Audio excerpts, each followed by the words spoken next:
Hey folks, Kevin here. Well, it's July 12th, 2021, and I thought I'd give you a little bit of a status update on some of the things going on in the first food force. We've just had so many projects going on around here, it's been a bit crazy.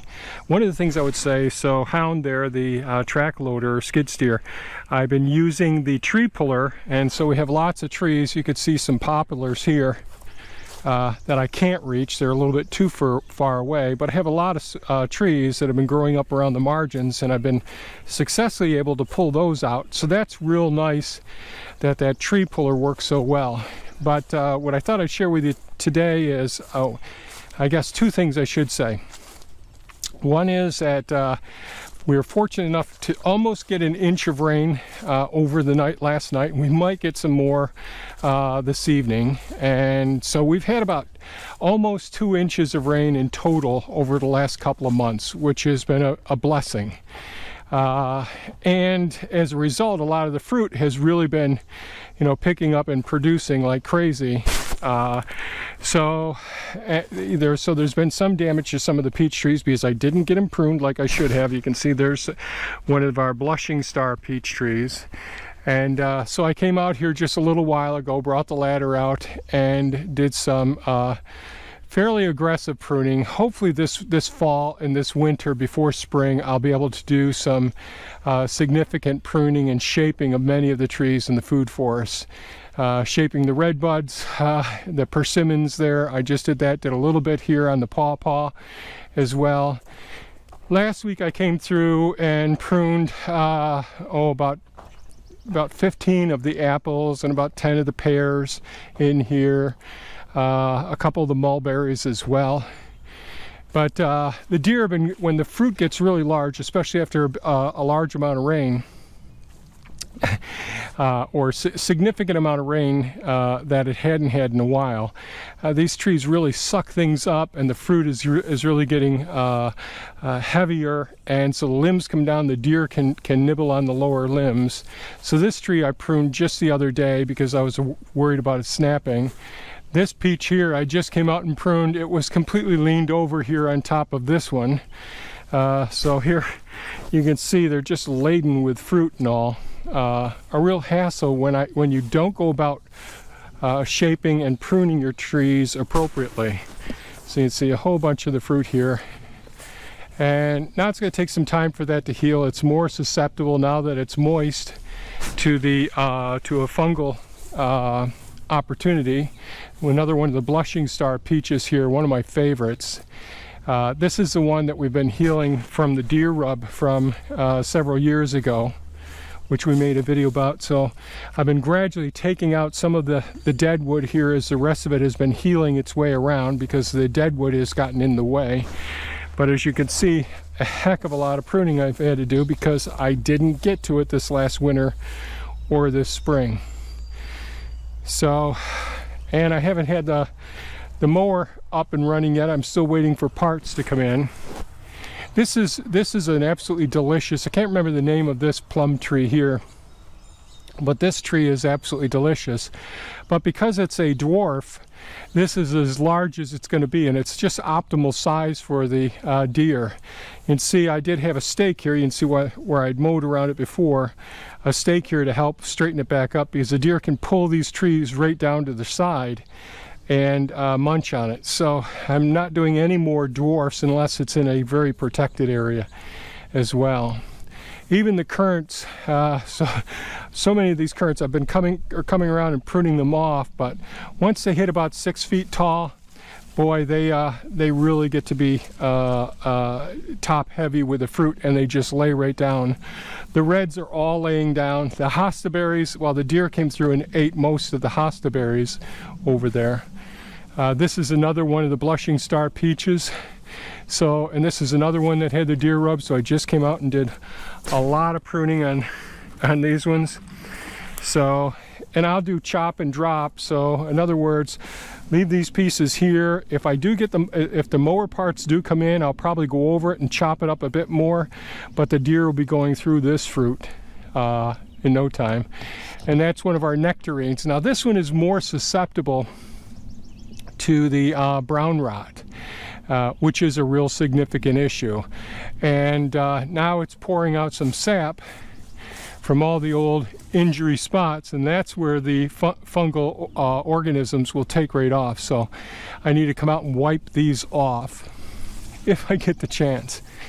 It's kind of crazy when you have too many jobs going on, and I haven't trained this tree yet either. So I got him to this point, but over the last 2 years I should have been training some of these additional trees. I got some other really nice peaches in here. This one I don't want to train yet because there's some nestling birds in here.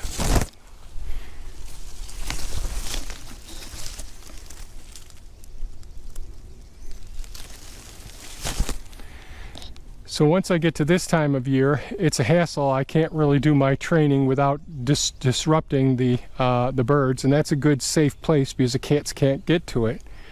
But as you can see, I've got a lot more training to do. I did come out, and I'll make a video about this. Our plans are to really modify our solar panel arrays, and those are the water totes that we planned on harvesting water during the early spring after the snow thaw, and using that for the gardens and the food forests in the future. I haven't gotten to that yet, but I'll talk about plans that we'll have for dealing with that. But one of the things I had to do, all the vines and berry bushes were growing up underneath the and small trees were growing up underneath it. I just got those all cleared out. The blueberry bushes here in the first food forest, well, once I raised these, so last year I raised the height of the hoops that held our bird netting, and that worked very, very well up until I raised the height of them. I raised them all up just a couple of feet, and what ended up happening was the deer really, during the wintertime, they just ripped the whole thing apart and came in, and they've been munching on these blueberry plants like crazy this season. So the netting didn't deter them at all. So I'm going to take this whole system out and pull up the weed mats. I haven't been using an irrigation system in this area at all.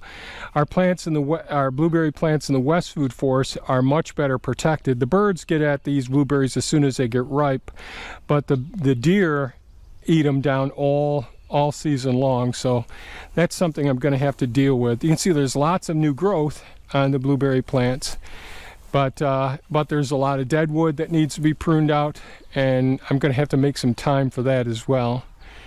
The honey hut is right over there on the other side of this part of the food forest. The apple trees are producing. This is a super sweet apple tree here. And unfortunately, even my aluminum labels, the cable ties broke on them, so they're down underneath here someplace on all these different ones. So the names to some of these apples. This is one of my favorite apple trees here, but all the trees really produced like crazy this year. We had the cherries really produced like bananas. I mean, were just wonderful. We can walk over here. You see all the apples on this tree is really, really nice, and when they get laden with their fruit, you can see the deer reach up here and start trimming them off and grab the apples. So I need to prune this one as well. All these apples I need to prune. The pawpaw is all flowered this season, but I haven't seen any fruit starting on them yet. And you can see this apple tree is really producing lots of apples as well.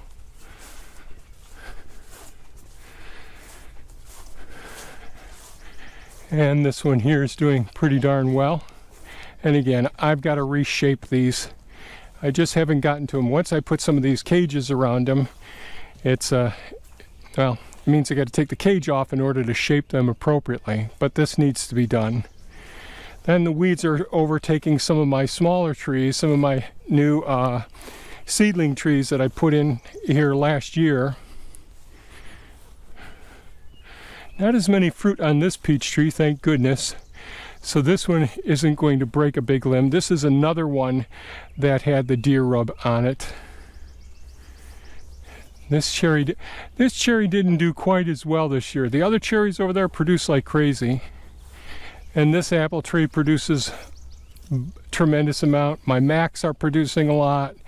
My Junas are producing a lot. My Red Delicious, and I haven't even got to all the different varieties up in the second and third food forest yet.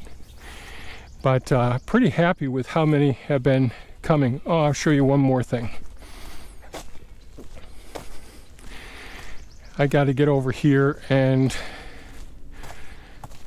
we just need a lot more wood chips. And I've ordered a new wood chipper.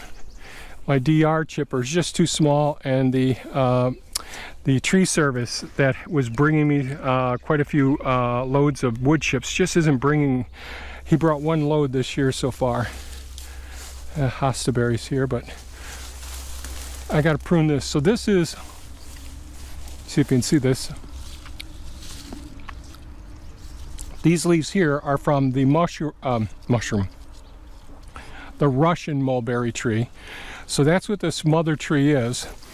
And this spring I came out and I grafted onto the tree. So these are grafts that I put onto the tree. So I'm going to come out and mulch this. So this is for the Illinois mulberry one. So these produce much longer and beautiful mulberries. So these are fantastic. So I'm going to prune the rest of this Russian mulberry off and have my delicious Illinois mulberry. And we are starting some from hardwood cuttings as well. But these trees produce for a few months. And here are some of the trees laying around up here. I got to try and get those picked up. But that's trees that I used with the trees that were down around the margins of Pond 4 that I pulled out with a tree puller. That makes it so quick and easy. It's awesome. This cherry produced like crazy this year. Here's, I think this one's 4 years old now. So I started this one from a hardwood cutting. So this is an Illinois mulberry, and so when they get about actually a little bit darker than this, these are absolutely delicious.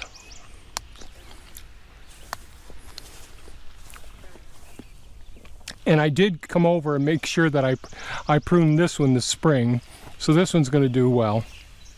That's a hardy kiwi there, and I got to prune these apples here. But this is the Illinois mulberry, which was our first one that we fell in love with. And it's going to produce for a good 2 months. And this is the one, I made a video about it. This is one that I'm getting the grafting stems from and the hardwood cuttings from.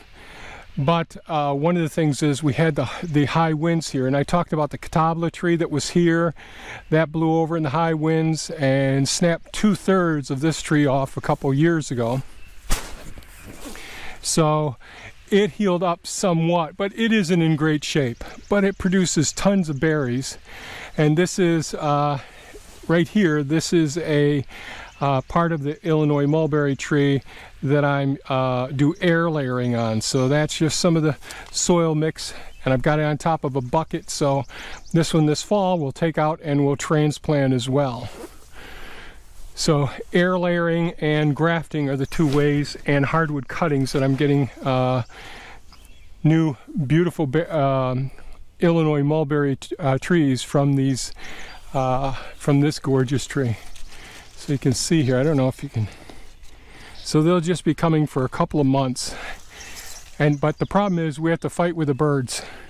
The birds are in here constantly. They know just when they get just ripe, and you'll find them all over the property here. So we should have some Illinois mulberry trees shooting up in the future, because so many birds take them and deposit them all over the place. I can't wait to see those coming up naturally. So I guess the point of this video was to say, you know, if you don't stay on top of your pruning and training, you end up with fruit that's low hanging, and it can snap the branches, which you've seen I've had before, and it happened with one of my limbs. But it forced me to come out here today, clean up my pruning tools, and do a hack job on these trees. And unfortunately, if I had done the essential pruning, like I've made a video about pruning older fruit trees and then doing essential pruning, the follow-up, then you can train that tree and it's easy to maintain them. So if you don't recall that, just go back and search for pruning old apple trees and essential pruning, which I think is really important. And I think I go over in those videos pruning for form and shape, the reasons for pruning as well. So that's it for today's video. I just wanted to share my activities this morning out there, and now I got to get back to work. So if you found this video of value, please give us a thumbs up, share it with your friends. If you have any comments or questions, please leave them below. I'm always interested in hearing what you folks think. Thanks so much and have a great day. Bye-bye now.